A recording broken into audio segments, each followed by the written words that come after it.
Hello guys, in this video I'm going to show you how to create a graph on the Canva application. But first of all, I just want to mention, please don't forget to subscribe to our channel, because at 100,000 subscribers we are going to show you our YouTube revenue statistics and growth strategy, how to make money online. So let's jump into it. First of all, open the application on your device. Go to the More section and click to the graph.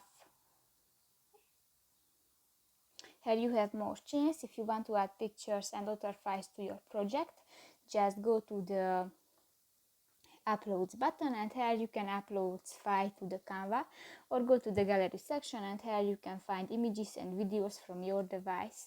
In the Elements section you can search different graphic elements, for example stickers, shapes, charts and more. If you want to add text to your project, just go to the Text button and click to the Add a Text box. If you go to the Design section, you can search different styles and templates which were created by professional graphic designer.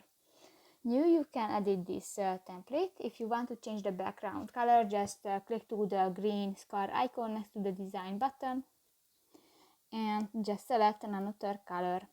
If you want to move an item on your project, just click that and you can move and you can edit the size.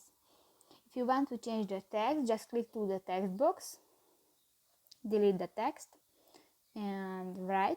If you want to change the style of your text, just click to the arrow next to the node bold text type name, and here you can choose another text style and font type. If you want to edit the size of your text, just click to the minus or the plus icon.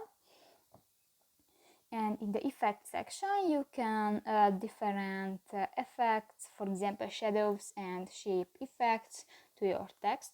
And in the animation button next to the effects, you can add animation to your text. So that's pretty much it for this video, guys. See you in the next one. Bye.